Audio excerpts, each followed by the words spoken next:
Okay, listen. I don't like to dictate other people's worlds, and I normally don't say anything when somebody thinks differently than me, because I actually really like it when people think different than me, because it makes me think differently sometimes, which helps expand my horizons. So don't come at me with hate because I'm a fat grown Appalachia with Freddie Mercury wearing a Freddie shirt. I got love for everybody. But sometimes I see things just like on the news and stuff, and I'm like, really? Did you think about that? Did somebody go, excuse me? Did you think about that? Because I don't think anybody did, and I think we need to talk about it. So I'm going to talk about it. Here we go. No founding father foresaw a situation in which, at the height of a pandemic, in which you can't go to church, you can't get a haircut, you can't go to a restaurant, but our rulers can go and cavort topless with their native bearers, even when they're entirely risible buffoons who've been penetrated by Chinese intelligence. Okay. When you use the word penetrated, I would have normally said you nailed that one, but I think perhaps the appropriate response is you pegged it.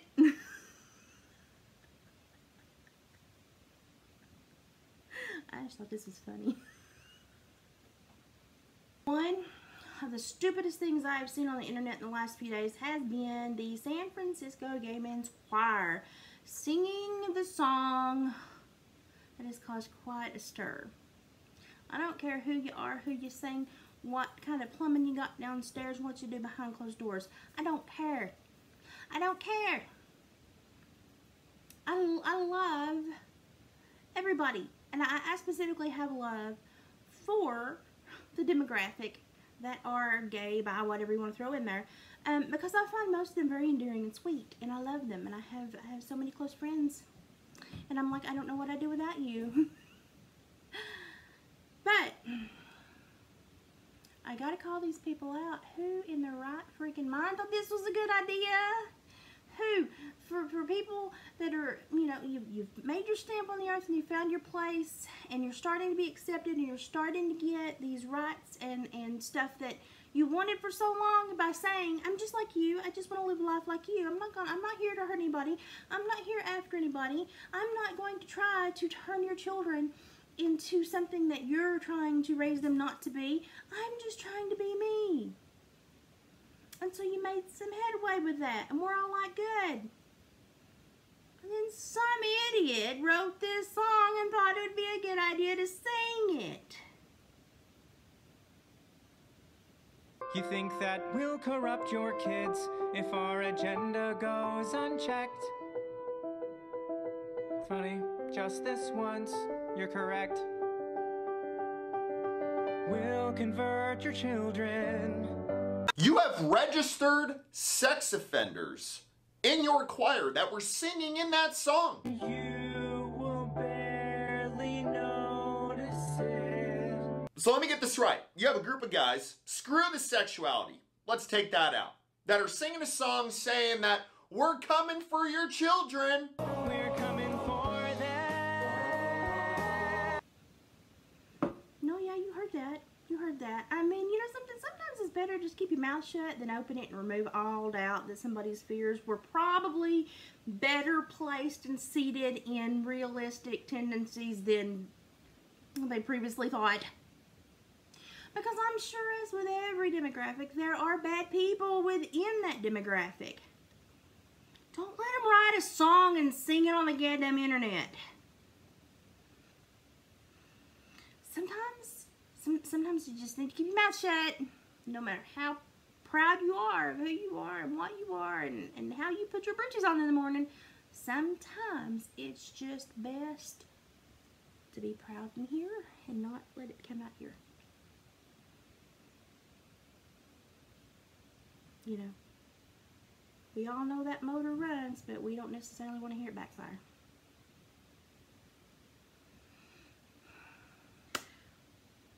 You know, this next story, just watch. Our family. Oh, I put it on here. The baby has been able to latch, but I've not been able to produce any milk. It's okay because we're gonna supplement the feeding with formula so that my baby's still getting the nutrients that they need, but I'm still feeling hopeful. I appreciate you so much for all your work. And I appreciate you also, baby. I couldn't have done it without you.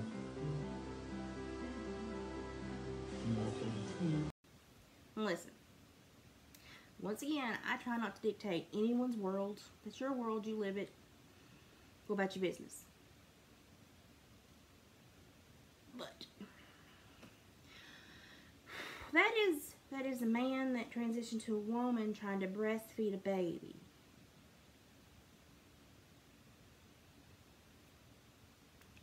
That would be like me hooking up a dairy machine to a steer. Steer might like it. That dairy machine ain't gonna get much. When I was the new mother and I was in public and I breastfed for a while and then I had an infection and I couldn't breastfeed anymore because of the medications I had to take to clear the infection.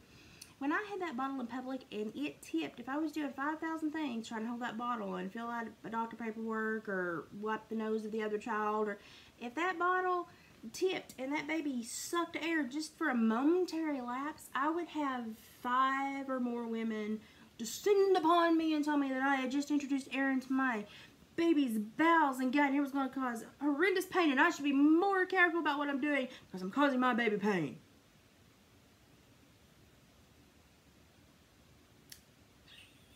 And I was like, well, that was a bit much. That's a bit much. I mean, it's not like I was making the little filler be a cribbing horse and he needed a cribbing collar. He wasn't sucking that much wind.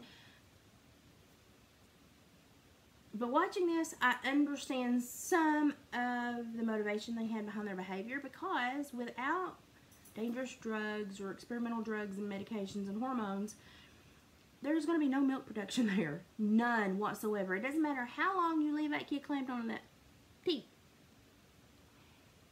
It ain't going to work. Not without the experimental drugs and hormones. It bothers me. It bothers me that the mother needs physical solace, stimulation and comfort that seems to supersede the needs of the child, because the child does not need air. The child does not need to become frustrated with the breast, because wherever they are getting their milk, they will become frustrated. You know, babies love to nurse and suckle, but it is frustrating, and they will become sour to a certain point if they don't get their milk, and it will hurt their jaws and their muscles, and it will affect them in other ways. Not to mention the air that's going into that child's belly. That's going to be painful. That's going to hurt. I understand that now after having a child that had bowel issues. I understand that from a level you would not even begin to comprehend. Oh my God, I didn't sleep for 7 months when my son was born. Lord Jesus. But I just have to then switch it to country people and be like, you would never see country people do this, because they'd be like, yeah, well, we had to take you off your mama when you was 3 weeks old and put you on cow's milk because it's all we had. And we decided we didn't want to be too controversial, and we wanted to not make the male persuasion of the herd feel bad. So we'd switch up, and every few meals we'd switch up between the cow and the heifer pen and the bull and the steer pen. And you know, in a few months, them cows tolerated you. But one of them steers had a quite unhealthy fixation with you. But you don't quite know why.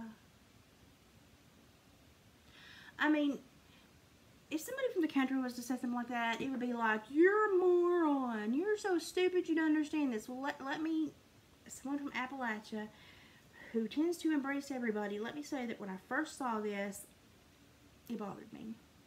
Because number one, that's not good for the baby's mouth. It's not good for the baby's breathing. It's not good for the baby who's trying to actually breastfeed on someone else. It's going to sour them toward breast. They're going to become frustrated. It may make them go to bottle only. And we can change a child, a baby, in a matter of ways. but it also is a lot of effort for that little baby and nothing in return, which is going to stimulate its bowels, its stomach, its innards without getting anything as a reward. It is going to cause stomach issues. I understand that now. And if a country person was to do something like this, or to the example that I said, which is ludicrous, but somebody would, I'm sure, believes that happened somewhere. Jesus. We would get knocked down a peg, let me tell you. We would be obliterated from the face of the earth and told how stupid we are. Sometimes what we need as adults isn't important. You've already lived your dream, changed your life, changed your hormones, changed your body. This is a baby who doesn't know anything about that agenda, doesn't understand any of what you may need to feel good. All it needs is its physical needs met. And if you're not willing to allow that to occur, then you need to have somebody come into the home, maybe a lactation consultant, and tell you why this is unhealthy. Because the ones that are telling you it is healthy, they're telling it to you and not for the benefit of the baby. Somebody needs to set you aside and only talk about the benefit of the child. That bothered me. That was the stupidest thing I've ever seen in my whole life. I mean, that's something. This is why kids don't like participation trophies. You work your hardest and you don't get nothing but recognition. That kid was working and he wasn't going to get a darn thing for it. I feel sorry for him. Bless his little heart. Now this next story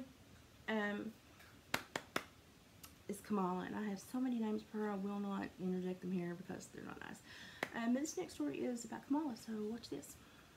I don't think that we should underestimate what that could mean.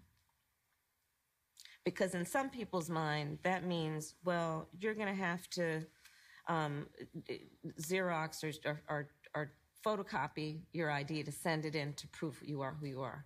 Well, there are a whole lot of people, especially people who live in rural communities, who don't, there's no Kinko's, there's no Office Max. I'm just going to very simply say that as an Appalachian American, Kamala, you can kiss my Kinko's. And those are the most stupid news stories that I've seen on the internet this week. I hope you enjoyed. There's a little, flash into my world and the way my brain works. And, Causey says it's dinner time and I need to refill his fountain. So I'm being summoned by the Lord of the house. And I'll catch you in a few days when I feel good and have time to do this again.